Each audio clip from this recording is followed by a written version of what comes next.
Hello and welcome to the SEF Host and Buddy Family Information Session.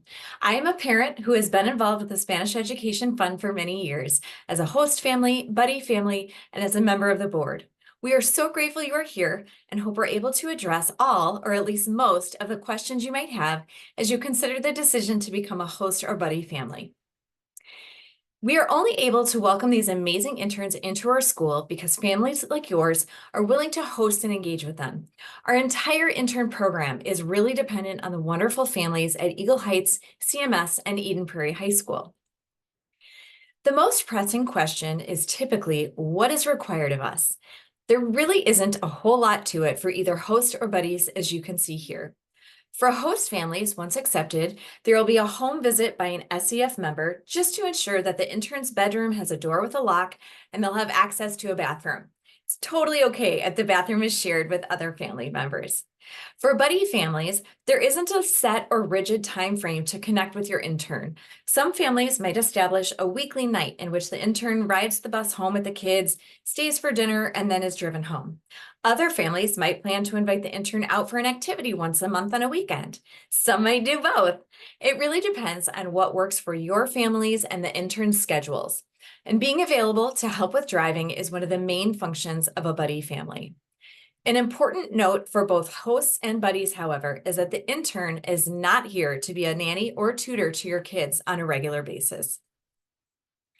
Generally speaking, we begin matching interns with host and buddy families once all interns have been accepted and all host and buddy applications have been received. This takes time, but allows us to make the best matches possible. You can expect to get information on your intern around the second week of August. We acknowledge this can definitely be tricky as some of the interns start arriving as early as the third week of August, but we find it is generally enough time to connect with your intern via email and possibly via video call to discuss basics and logistics. We will provide a host and buddy family orientation in mid-August as well to provide more guidance and outline best practices. It is not mandatory, but is highly encouraged. A recorded session, very similar to this one, will be made available afterward.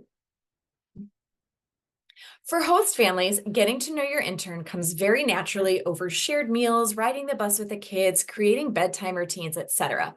Most new families are pleasantly surprised with how quickly they bond with the intern and they feel like part of the family. It can take a little more effort for buddy families as you're not getting to spend as much time consistently with them day to day, but open communication and patience are the best remedies. There are lots of different ways to engage with your intern, and we've outlined some recommendations here. This list, which is certainly not exhaustive, is provided again at the host and buddy family orientation. Interns are paid a monthly stipend, but it's not a huge amount. Hosts are required to provide food, which we'll talk more about in a minute, but are not responsible for personal items.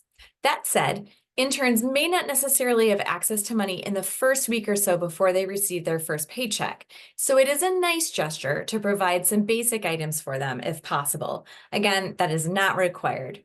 Regardless, when inviting your intern to join you for activities, it is important to be clear with them what you will pay for and what, if anything, you expect them to cover. The SEF does pay for the interns to receive school lunch Monday through Friday, and host families are expected to cover all of their meals on non-school days. However, we do ask host families to consider whether they would want to eat school lunch 5 days a week for the entire year and encourage you to have options for interns to bring lunch occasionally if they so choose. In terms of transportation, interns are strongly encouraged not to drive while they are here.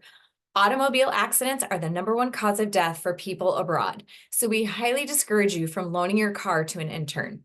We find that often the interns from Spain may have a license and drive back home, that many from Central and South America do not, so it may be moot anyway. They will take the bus to and from school and rely on buddy families for a lot of other driving. We have driving and events co-coordinators who arrange special activities for the interns and send out requests to buddy families for pickup and drop-off. Another really common question is what happens when a family has vacation plans? Are we required to bring the intern? Definitely not. The interns are adults, so capable of being home alone. And as a former exchange student myself, I always welcome the time alone to get used to the house and have a break from speaking another language all the time. But you can also reach out to your buddy families and or let the intern invite another intern to stay. Also consider that they may be making their own travel plans during breaks and long weekends. There is no right or wrong way. Just be sure to discuss options with your intern well in advance and make sure they are comfortable with the arrangements, have emergency contacts, access to food, etc. Interns are here on a J-1 visa. They are not allowed to have any employment outside the contracted Amity internship. The other item of note, beyond the big one of not nannying and tutoring that I mentioned earlier, is that they are allowed to stay in the US for 30 days after the last day of school. Many opt to stay. Discuss this with them as early as possible, whether you're okay with that or if they'll need to find alternate accommodations. Some will likely use some of that time to travel, but discuss with your family early on whether you will keep your home open for those additional 30 days. One of the biggest takeaways we hope you get from this presentation is that you are not alone. You are very supported throughout the process. Communication issues, personality conflicts, etc., can come up, and you do not have to tackle it yourselves. Reach out to the host and buddy coordinators at the first sign of issues. They can loop in the SEF committee and chair to discuss the situation, and the SEF can help mediate conversations if and when needed. Again, you are not alone in this process. If you still have questions after watching, please do not hesitate to contact us. We appreciate you considering being a host and or buddy family. It's a commitment, but an absolutely worthwhile experience for everyone involved. We look forward to receiving your application.